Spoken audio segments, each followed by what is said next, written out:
जय माताजी मित्रों। ओम नमः शिवाय। जय श्री कृष्ण कन्हैया। जय गणपति बप्पा। मित्रों, स्वागत है तमारू मारी यूट्यूब चेनल सनातन भक्ति में। मित्रों, आजे अषाढ़ कृष्ण पक्षनी 11મી तिथि एटले आजे कामिका एकादशीनो तहेवार मनाववामां आवे छे। आजे एकादशीना पवित्र दिवसे कामिका एकादशीना व्रतનું महत्व ઘણું જ વધારે છે।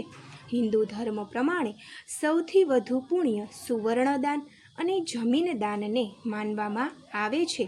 પૌરાણિક ગ્રંથોના મુજબ પદ્મપુરાણમાં કહેવામાં આવ્યું છે કે જો કોઈ પણ વ્યક્તિ કામિકા એકાદશી વ્રત કરીને ભાવપૂર્વક ભગવાન વિષ્ણુની આરાધના કરે છે, એ જાતકને સંપૂર્ણ પૃથ્વી દાન કરવા જેવું પુણ્ય ફળ પ્રાપ્ત થાય છે।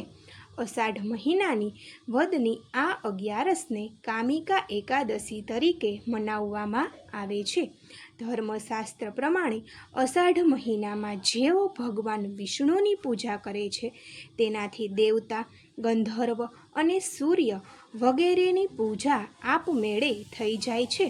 કામિકા 11સના વ્રતની મહિમા સ્વયં ભગવાન બ્રહ્માજીએ નારદને બતાવી હતી। તે પ્રમાણે કામિકા 11સના વ્રતથી જીવ કોઈ યોનિને પ્રાપ્ત નથી થતો। પાપને નષ્ટ કરનારી આ કામિકા 11સનું વ્રત મનુષ્યએ ચોક્કસપણે કરવું જોઈએ। તો મિત્રો, આજના વિડીયોમાં આપણે કામિકા એકાદશીના વ્રતની પૂજા પદ્ધતિ અને કામિકા એકાદશીની વ્રત કથા સાંભળીશું। જય લક્ષ્મીપતિ નારાયણ। મિત્રો, સૌપ્રથમ આપણે કામિકા એકાદશા વ્રતની પૂજા પદ્ધતિ જોઈએ। સવારે સ્નાન કર્યા પછી પીળા કપડાં પહેરો, ત્યારબાદ સૂર્યદેવને જળ ચઢાવો। તે પછી કામિકા એકાદશી વ્રત અને વિષ્ણુ પૂજાનો સંકલ્પ લઈને વ્રતની શરૂઆત કરો। આ દિવસે બ્રહ્મચર્યના નિયમોનું પાલન કરો। માત્ર ફળો અને દૂધનું જ સેવન કરો। વાસના, ક્રોધ, લોભ, દ્વેષ વગેરે જેવી ખોટી આદતોથી દૂર રહો। શુભ સમયે ભગવાન વિષ્ણુની પૂજા કરો।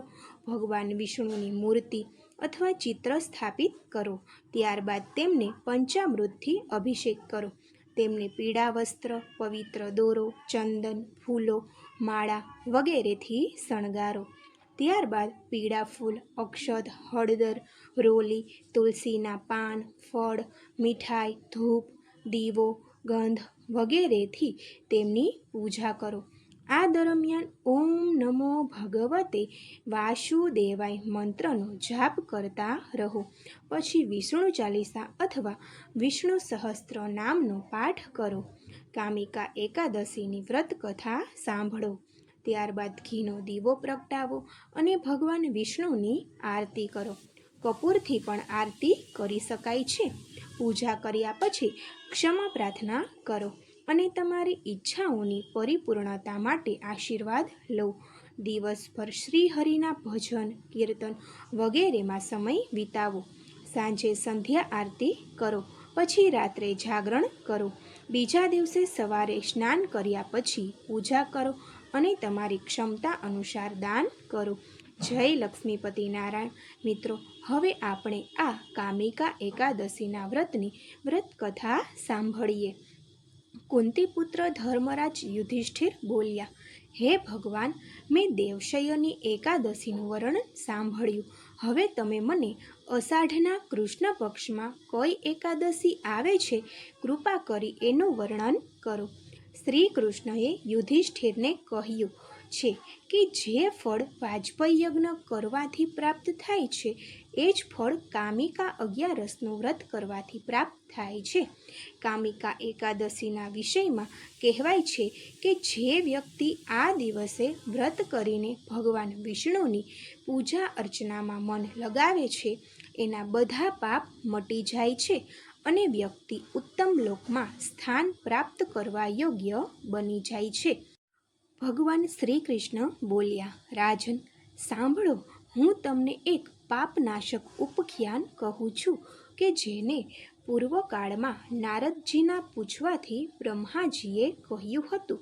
નારદજીએ પ્રશ્ન કર્યો, હે કમલાસન, હું આપની પાસેથી આ સાંભળવા ઈચ્છું છું કે અષાઢના કૃષ્ણ પક્ષમાં જે એકાદશી આવે છે પ્રભુ, એ બધું મને કહો. બ્રહ્માજીએ કહ્યું, નારદ, સાંભળો, હું સંપૂર્ણ લોકોના હિતની ઈચ્છાથી તમારા પ્રશ્નનો ઉત્તર આપી રહ્યો છું. અષાઢ માસના કૃષ્ણ પક્ષમાં જે એકાદશી આવે છે એનું નામ કામિકા છે. એના શ્રવણ માત્રથી જ વાજપેયી યજ્ઞનું ફળ મળે છે. આ દિવસે શ્રી હરિ વિષ્ણુનું પૂજન કરવું જોઈએ. ભગવાન શ્રી કૃષ્ણના પૂજનથી જે ફળ મળે છે એ ઘણું દુર્લભ પુણ્ય છે. જે સમુદ્ર અને વન સહિત સમગ્ર પૃથ્વીનું દાન કરે છે અને જે કામિકા એકાદશીનું વ્રત કરે છે એ બંનેને સમાન ફળ મળે છે. માટે પાપભીરુ મનુષ્યએ યથાશક્તિ પૂરા પ્રયત્ન કરીને કામિકા એકાદશીના દિવસે શ્રી હરિનું પૂજન કરવું જોઈએ. જે પાપરૂપી કીચડથી ભરેલ સંસાર સમુદ્રમાં ડૂબી રહ્યા છે એમનો ઉદ્ધાર કરવા માટે કામિકા એકાદશીનું વ્રત સૌથી ઉત્તમ છે. અધ્યાત્મ વિદ્યા પરાયણ પુરુષો જે ફળની પ્રાપ્તિ થાય છે એના કરતાં પણ વધારે ફળની પ્રાપ્તિ આ વ્રત કરવાથી થાય છે. કામિકા એકાદશીનું વ્રત કરનાર મનુષ્ય રાત્રે જાગરણ કરીને ક્યારેય ભયંકર યમદૂતના દર્શન નથી કરતો અને ક્યારેય દુર્ગતિમાં પણ નથી પડતો. ભગવાન શ્રી કૃષ્ણ કહે છે, યુધિષ્ઠિર, આ તમારી સમક્ષ મેં કામિકા એકાદશીના મહિમાનું વર્ણન કર્યું. આ એકાદશી બધા પાતકોનું હરણ કરનારી છે. આથી મનુષ્યોએ આનું વ્રત અવશ્ય કરવું જોઈએ. આ સ્વર્ગલોક અને મહાપુણ્ય ફલ પ્રદાન કરનારી છે. જે મનુષ્ય શ્રદ્ધા સાથે આનું મહાત્મ્ય સાંભળે છે એ બધા પાપોથી મુક્ત થઈને શ્રી વિષ્ણુ લોકમાં જાય છે. અષાઢ માસના કૃષ્ણ પક્ષની એકાદશીનું નામ કામિકા એકાદશી છે. આ એકાદશીની કથા સાંભળવા માત્રથી જ વાજપેયી યજ્ઞનું ફળ મળે છે. કામિકા એકાદશી વ્રતમાં શંખ ચક્ર ગદાધારી વિષ્ણુ ભગવાનની પૂજા થાય છે. જે મનુષ્ય આ 11ના દિવસે વ્રત કરીને ભક્તિપૂર્વક તુલસીદળ ભગવાન વિષ્ણુને અર્પણ કરે છે તેઓ આ સંસારના સમસ્ત પાપોથી દૂર રહે છે. જે આ 11ની રાત્રે ભગવાનના મંદિરમાં દીવો પ્રગટાવે છે તેમના પિતૃ સ્વર્ગલોકમાં અમૃતપાન કરે છે તથા જે ઘી કે તેલનો દીવો કરે છે તેઓ 100 કરોડ દીવાઓથી પ્રકાશિત થઈ સૂર્યલોકમાં જાય છે. જે મનુષ્યો એકાદશીના દિવસે ભગવાનની સામે પૂજા અર્ચના કરે છે અને આનું વ્રત કરે છે તે મનુષ્યને સારી સુખ સમૃદ્ધિ મળે છે. અને જે આ દિવસે ભગવાન વિષ્ણુની પૂજા અર્ચનાની સાથે વિષ્ણુ ભગવાનના નામનું સ્મરણ કરતા રહેવાથી પણ પ્રત્યેક મનુષ્યને ભગવાન વિષ્ણુની કૃપા સદાય માટે રહે છે. જય શ્રી કૃષ્ણ કનૈયા, જય લક્ષ્મીપતિ નારાયણ. મિત્રો, તો તમે પણ આ એકાદશીનું વ્રત કરો અને વાજપેયી યજ્ઞનું ફળ પ્રાપ્ત કરો. જય લક્ષ્મીપતિ નારાયણ.